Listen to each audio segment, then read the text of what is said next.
কাটল কি যুদ্ধের মেঘ।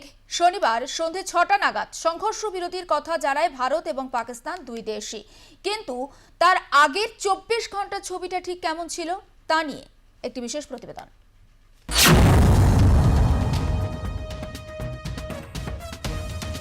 ভুল তথ্য দিচ্ছে পাকিস্তান। ভারতের সামরিক ঘাঁটি ধ্বংসের মিথ্যে প্রচার। কেউ বিভ্রান্ত হবেন না, সাধারণ মানুষকে নিশানা পাকিস্তানের। সাংবাদিক বৈঠকে বার্তা বিদেশ সচিব বিক্রম মিশ্রির। তিনি আরো বলেন, আফগানিস্তানে ভারতের মিসাইল পড়ছে বলে ভুয়ো খবর ছড়াচ্ছে পাকিস্তান।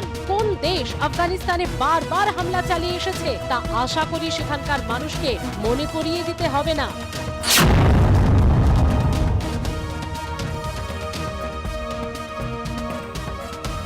পাক ৪ বিমান ঘাঁটিতে ভারতের প্রত্যাঘাত।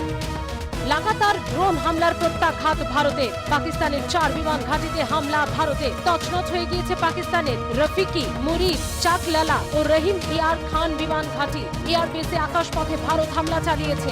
এছাড়াও সুক্কুর, চুনিয়ায় পাক সেনা ঘাঁটি, বসরুর এবং শিয়ালকোটের বিমান ঘাঁটিতেও হামলা হয়েছে। পাকিস্তানের আক্রমণাত্মক অভিপ্রায়।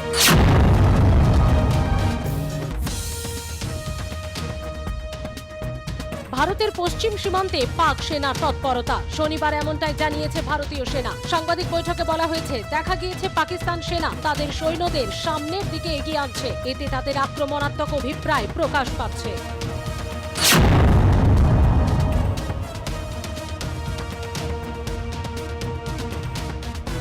পাক হামলায় ক্ষয়ক্ষতি।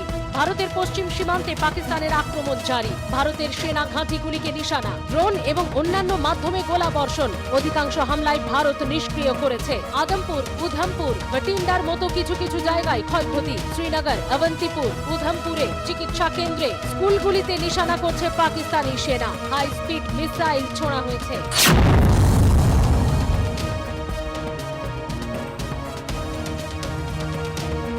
নিহত ৫ জঙ্গি।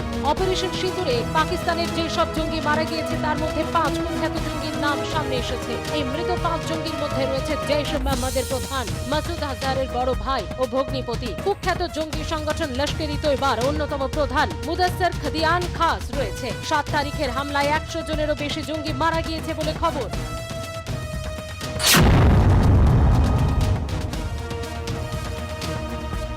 ভারতের প্রত্যাঘাতে একের পর এক পাক জঙ্গি ঘাঁটি দুর্মূষ। পাক জঙ্গি ঘাঁটি উড়িয়ে দেওয়ার নতুন ভিডিও সমাজ মাধ্যমে পোস্ট করল ভারতীয় সেনা। সমাজ মাধ্যমে ভারতীয় সেনার তরফে জানানো হয়েছে, ৮ এবং ৯ মে রাতে পাকিস্তানের তরফে জম্মু ও কাশ্মীর এবং পাঞ্জাবের একাধিক শহরে ড্রোন হামলার চেষ্টা হয়েছিল। এরই জবাবে ভারতীয় সেনার তরফে জঙ্গি লঞ্চ প্যাডগুলি উড়িয়ে দেওয়া হয়েছে।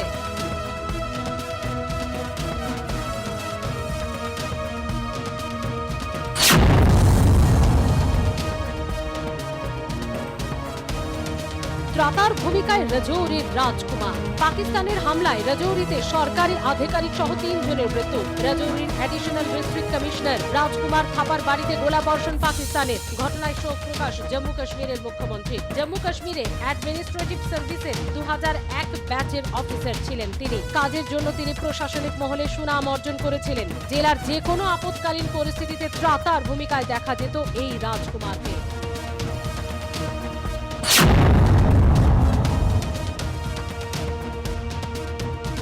পাক মুলুকে গৃহদাহ।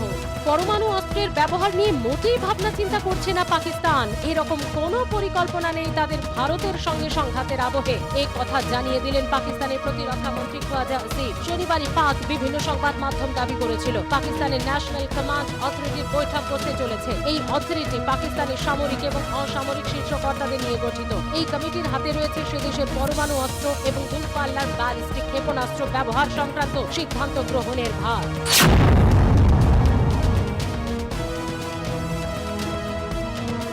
মুনিরকে ফোন মার্কিন বিদেশ সচিবের। পাকিস্তানের সেনা প্রধান আসিম মুনিরকে ফোন মার্কিন বিদেশ সচিব মার্কো রুবিও। শান্তি বজায় রাখার বার্তা। আমেরিকার বিদেশ দপ্তর থেকে এই বিবৃতি জানানো হয়েছে। ভারতের সঙ্গে গঠনমূলক আলোচনার আহ্বানও জানান মার্কিন বিদেশ সচিব। আমেরিকার বিদেশ মন্ত্রকের মুখপাত্র ট্যামি ব্রুস এক বিবৃতিতে কথা জানান।